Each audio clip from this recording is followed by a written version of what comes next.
A subliminal message. Subliminal messages are mind control.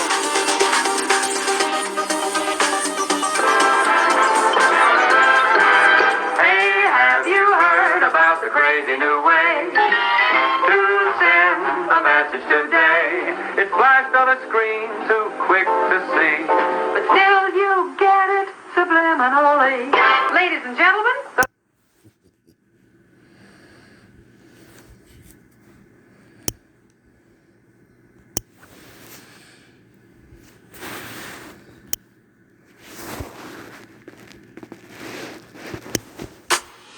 It's your boy Big Snoop D-O-double G, and I'd like to welcome y'all to So Dumb It's Criminal. I'll be showing you some dumb people doing some dumb things that landed them in trouble. They put him over for that? Wow. Say hello to a jury of my peers. Don't mess with the ladies. Ooh. She literally kicked his ass. I'm with UPS. You don't even believe your own self. Santa on stilts. Who steals a tree? 3 motherfuckers just jump off a motorcycle. What are they trying to break into? They broke into his head.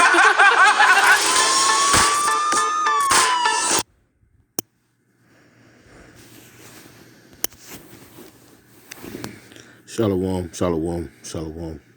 This is the brother Kadar, GMS Gulf Coast. I'd like to start by giving all praise, honor, and glory to the Most High Yahweh, Ba'ashem Yahweh Shai, Ba'ashem Rakah Kadash.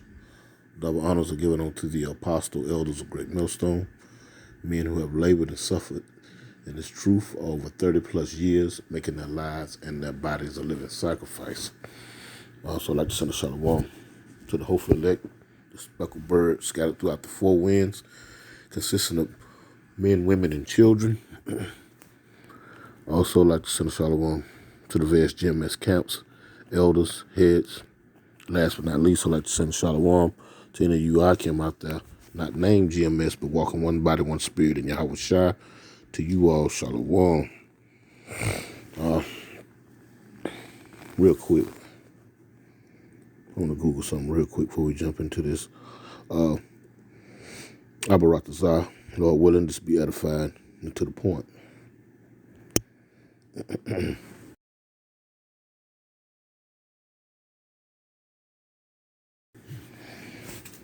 Here's the definition of enchantment: a feeling of great pleasure, delight. The state of being under a spell, magic, enchantment. Now, it says a feeling of great pleasure, delight, to the state of being under a spell, magic. As you've seen in that little quick clip right there, say they had a new way of passing messages, subliminal messages by way of using a television screen. Mind you, we're in a very critical time in the history of this country, America, but known by the scriptures, Babylon the Great. It's actually on its last leg, and they're still throwing out enchantments. Anyway, let's jump right into this. Get a few scriptures on this, a few precepts, and like I say, Lord willing to be edified.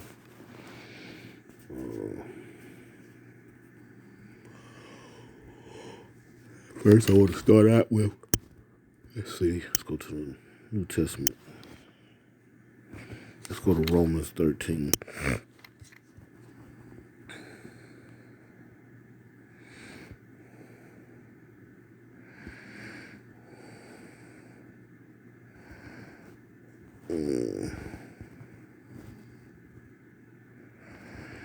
We're going to go straight to 11.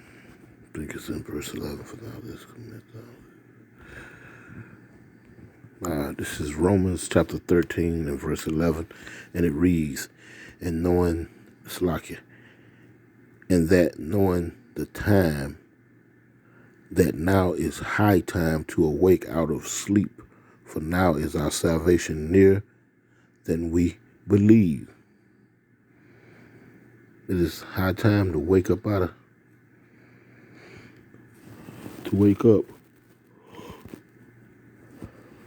deep sleep, out of this sin that we commit daily. making mockery, playing like children. Snoop Dogg hosting a show called The Dumbest Criminals with a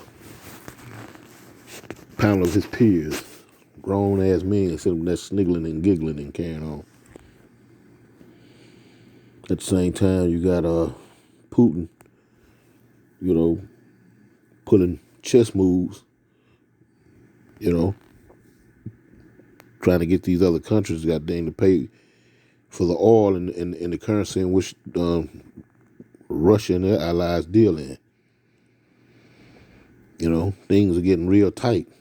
Price of bread, gas and oil, plastic, everything is skyrocketing. You got these clowns sitting up here, playing like little children.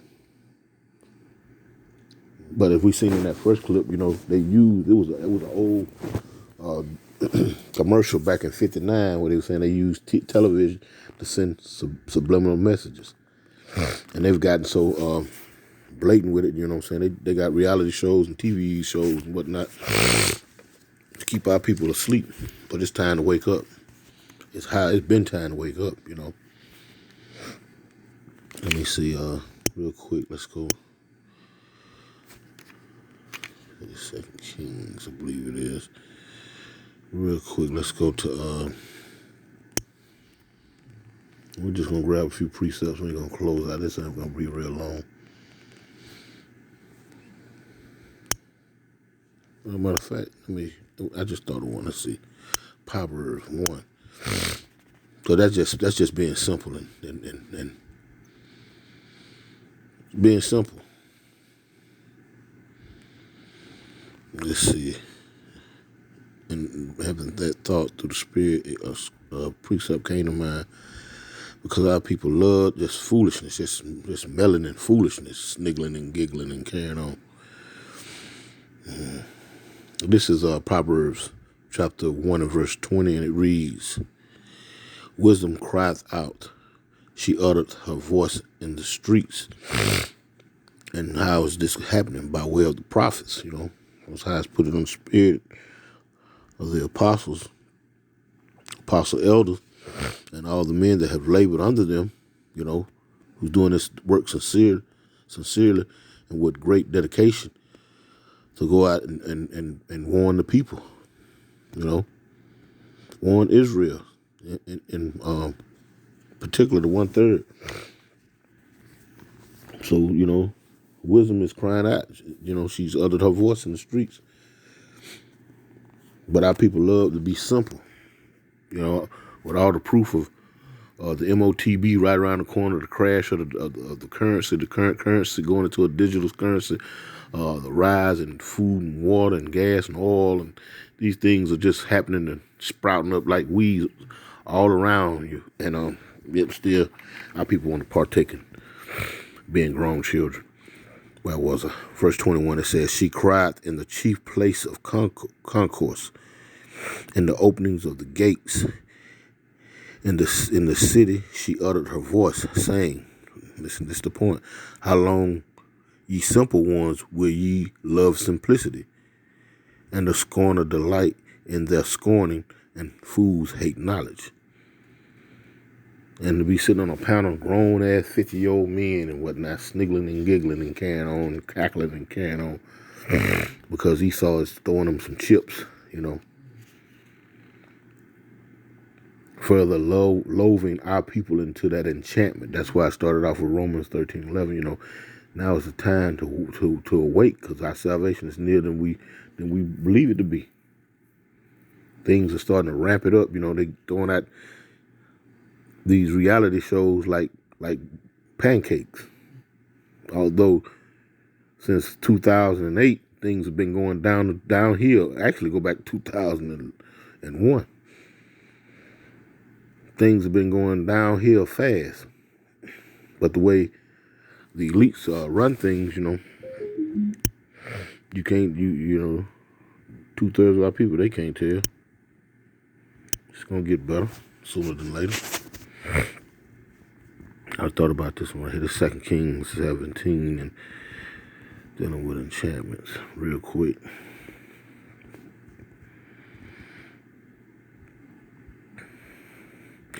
This is 2 Kings 17 and 16, and it says, "And they left all the commandments of the Lord Yahweh their power, and made them molten images, even 2 calves, and made a grove, and worshipped all the host of heaven, and served Baal." And that's basically what our people are still into right now. Right now. When we'll not return back to the power of Yahweh Bashem Yahushai, where all the evidence has been given as far as the prophecy, the apostle elders, and not only the apostle elders, but the men who have labored under them out here breaking these current events down by way of the scriptures beautifully. I mean, plain, making it plain. But our people still want to, just like they was back in the ancient days, still them same spirits today, playing that same role, that same lot.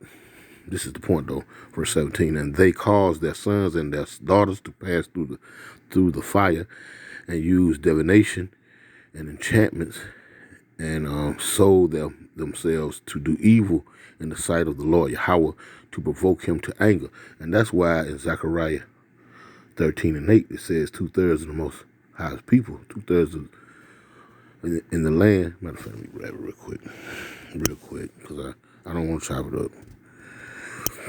That's why the Most High say 2/3 of Israel is going to pass. It says, and this is Zechariah 13 and 8, "And it shall come to pass that in all the land, saith the Lord Yahweh, 2 parts therein shall be cut off and die, but the third shall be left therein."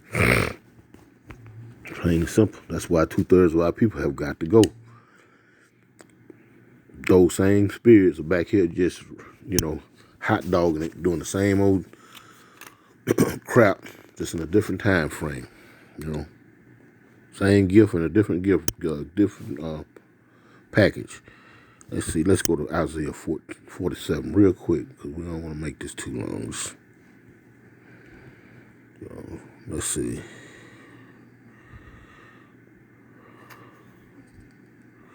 This is Isaiah 47 and 8, and it reads, "Therefore hear now this, thou that art given to pleasure, that dwellest carelessly, that saith in thy heart, I am and none else beside me.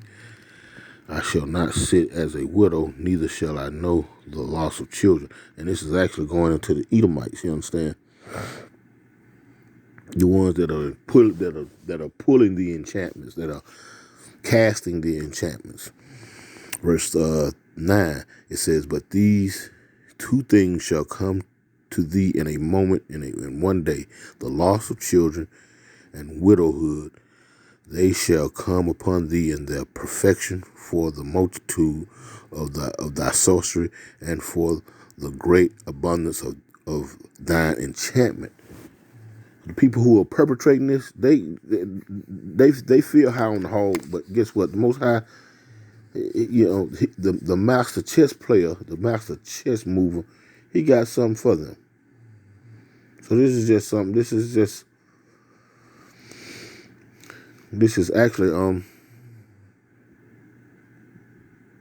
just prophecy being played out, being acted out. It has to go this way. One more for Esau, Edom, and his people, so-called white people. I'm gonna close out with this. This is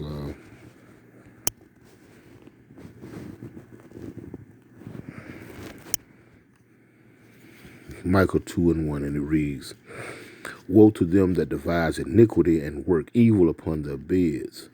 When the morning is light, they practice it, because it is in the power of their hand." Yeah. Most High put it into their hand, giving them the power to do so.